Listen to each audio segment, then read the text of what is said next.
श्री स्वामी समर्थ। स्वागत आहे तुम्हा सगळ्यांचं माझ्या यूट्यूब चॅनलवरती।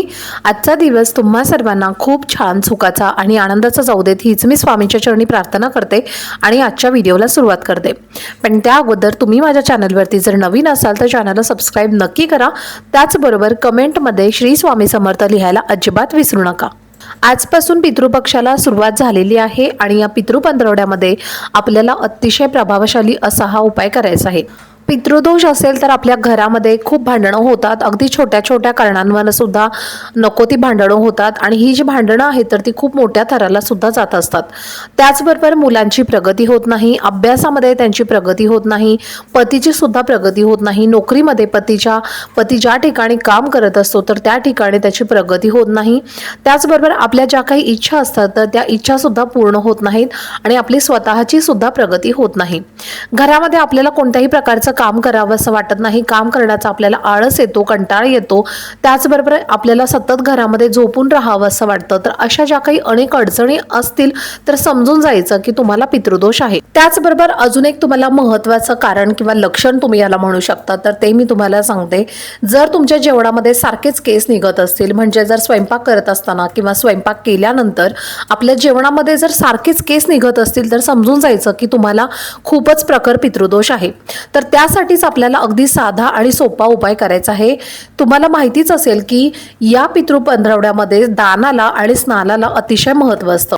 पितृपक्षामध्ये जर आपण आपल्या पितरांच्या नावाने आपल्या पितरांना जर जेवू घातलं नाही तर फक्त आपण ह्या ज्या काही वस्तू मी तुम्हाला सांगणार आहे तर या दोन गोष्टींचं दान तुम्ही जरी केलं तरी सुद्धा तुमची जी काही सेवा आहे तर ती नक्कीच पितरांपर्यंत पोहोचेल आणि त्याचबरोबर आपल्या मुलाबाळांना पितरांचा आशीर्वाद सुद्धा मिळेल। इतका असा हा प्रभावी उपाय मी तुम्हाला सांगणार आहे। आता हे दान केल्यामुळे आपल्या जीवनातील पाप नष्ट होतात, दान केल्यामुळे आपल्या जीवनातील संकट नष्ट होतात आणि दान केल्यामुळे आपल्याला आपल्या पितरांचा आशीर्वाद सुद्धा मिळत असतो। तर त्यासाठीच आपल्याला आपल्या पितृपक्षामध्ये या वस्तू ज्या आहेत तर आपल्या पितरांच्या नावाने आपल्याला दान करायच्या आहेत। या वस्तू तुम्ही कुठेही दान करू शकता, मग तुम्ही अनाथ आश्रमामध्ये दान करू शकता किंवा एखाद्या मंदिरामध्ये दान करू शकता किंवा एखाद्या गरजू व्यक्तीला सुद्धा तुम्ही हे दान करू शकता किंवा रोडवरती जे काही लोक बसलेले असतात तर त्यांना सुद्धा तुम्ही हे दान करू शकता। तुम्ही या वस्तू ज्या आहेत तर त्या कुठेही दान करू शकता। दान केल्यामुळे आपल्या मुलांवरती, आपल्या परिवारावरती जे काही संकट येणार आहेत, जी काही विघ्न येणार आहेत ती सुद्धा दूर होण्यासाठी नक्कीच मदत होते। असा हा प्रभावी उपाय आज मी तुमच्यासोबत शेअर करणार आहे, त्यामुळे व्हिडिओ हा स्किप न करता शेवटपर्यंत बघत राहा जेणेकरून तुमच्यापर्यंत योग्य ती माहिती पोहोचेल। तर आता बघा, आपल्या पितृपक्षामध्ये आपल्याला काही नियम सुद्धा पाळायचे आहेत।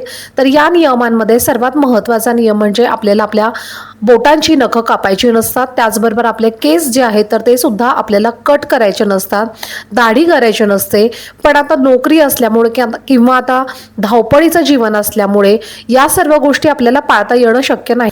पण ह्या ज्या काही गोष्टी मी तुम्हाला आता सांगणार आहे, जसं की आता जेवणाचं असेल, जेवणामध्ये आपण आपल्या ज्या काही भाज्या असतात तर त्या भाज्या आपल्याला खायच्या नाही आहेत। फळांमध्ये सुद्धा काही फळं सुद्धा आपल्याला या पितृपंधरवड्यामध्ये खायच्या नाही आहेत। त्याचबरोबर पितृपंधरवड्यामध्ये आपण कोणत्या वस्तूंचं दान करायचं आहे तर बघा, काळे तीळ जे असतात तर ते तुम्ही दान करू शकता। पितरांच्या नावाने अगदी थोडेसे तीळ जरी तुम्ही दान केले तरीही चालेल। तुमच्या यथाशक्तीनुसार तुम्हाला जेवढं शक्य आहे तेवढं तुम्हाला दान करायचं आहे। त्यानंतर तुम्ही उडदाची डाळ सुद्धा दान करू शकता, खड्या मिठाचं तुम्ही दान करू शकता, त्याचबरोबर तांदूळ जो आहे तर त्याचंही तुम्ही दान करू शकता, छत्रीचं तुम्ही दान करू शकता, टॉर्च दान करू शकता। तर या ज्या काही वस्तू आहेत तर यापैकी तुम्ही कोणतीही एक वस्तू तुम्हाला जी जमेल तर त्या वस्तूचं तुम्हाला दान करायचं आहे। आपल्या पितरांना हा जो पितृपंधरवडा आहे तर तो समर्पित असतो आणि त्यामुळेच आपल्या पितरांना आपण या ज्या गोष्टी आहेत तर त्या अर्पण करत असतो आणि त्यांच्या नावाने आपण या ज्या वस्तू आहेत तर त्याचं आपण दान करत असतो। तर अशा पद्धतीने त्यांच्या नावाने आपल्याला या वस्तू ज्या आहेत तर त्या दान करायच्या आहेत। आता तुम्हाला मी या ज्या वस्तू सांगितलेल्या आहेत तर त्या तुम्ही कुठे दान करायच्या आहेत, ज्या ठिकाणी तुम्हाला शक्य आहे, जसं की तुम्हाला मी मगाशी सांगितलं अनाथ आश्रम असेल किंवा मंदिराच्या बाहेर असेल, ज्या कोणी गरजू व्यक्ती असतील तर त्यांना तुम्ही या ज्या वस्तू आहेत तर त्या दान करू शकतात।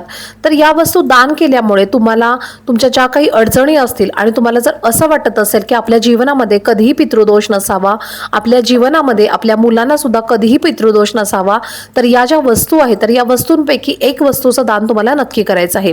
त्यातल्या त्यात तुम्ही छत्री किंवा टॉर्च ज्या या दोन गोष्टी आहेत तर या दोन गोष्टी जर तुम्ही दान केल्या तर तुम्हाला त्याचं कित्येक पटीनं खूप तुम्हाला पुण्य हे प्राप्त होत असतं।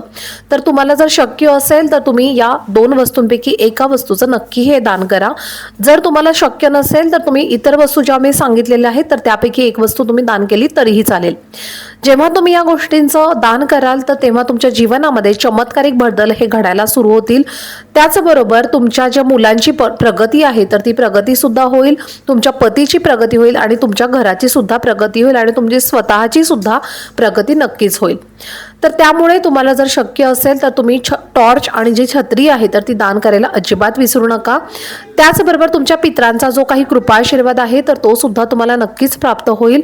आणि त्यांचे जे काही दोष आपल्याला लागलेले आहेत तर ते दोष आपल्याला का लागतात, कारण आपण ज्या काही त्यांच्या विशिष्ट तिथी असतात तर त्या तिथीनं आपण बऱ्याच वेळेला काय होतं तर आपल्याकडनं त्यांचं स्मरण करणं आपल्याकडनं शक्य होत नाही किंवा ते आपल्या लक्षात राहत नाही. तर त्यासाठीच अगदी साधे आणि सोपे जे उपाय आहेत तर ते आपल्या पितरांसाठी आपण करत असतो. आणि ह्या ज्या 2 वस्तू तुम्हाला मी सांगितलेल्या आहेत तर त्या 2 वस्तूंचं तुम्ही आवर्जून दान नक्की करा. त्यामुळे तुमच्या जीवनामध्ये तुम्हाला चमत्कारिक मिरॅकल बदल घडताना दिसतील. तुम्हाला तुमच्या पितरांचे आशीर्वाद बघायला मिळतील. त्याचबरोबर तुमच्या मुलाबाळांवरती जर पितृदोष आला असेल म्हणजे त्यांच्या कुंडलीमध्ये जर पितृदोष आला असेल तर तुमच्या मुलांची जी प्रगती आहे तर ती होत नाही. आणि त्यामुळे तुमच्या मुलांना जर तुम्हाला असं वाटत असेल की तुमच्या मुलाला पितृदोष लागू नये तर या 2 वस्तू तुम्ही आवर्जून नक्की दान करा. पण जर तुम्हाला या 2 वस्तू दान करणं शक्य नसेल तर मग तुम्हाला मी मगाशी ज्या इतर वस्तू सांगितलेल्या आहेत त्यामध्ये उडदाची डाळ ही जी आहे काळी उडदाची डाळ तुम्ही दान करू शकता किंवा ज्या बाकीच्या मी वस्तू तुम्हाला सांगितलेल्या आहेत तर त्या वस्तूंचं तुम्ही दान हे नक्कीच करू शकता. जी वस्तू तुम्हाला शक्य आहे तुमच्या यथाशक्तीनुसार त्या वस्तूचं तुम्ही नक्की दान करा तुमच्या पितरांच्या नावाने. तर चला, झालेली सेवा ही मी स्वामी महाराजांच्या चरणी अर्पण करते. आजचा व्हिडिओ जर तुम्हाला आवडला असेल तर व्हिडिओला जास्तीत जास्त लाईक, शेअर आणि चॅनलला सबस्क्राईब नक्की करा. भेटूयात पुढच्या व्हिडिओमध्ये. तोपर्यंत सर्वांना श्री स्वामी समर्थ.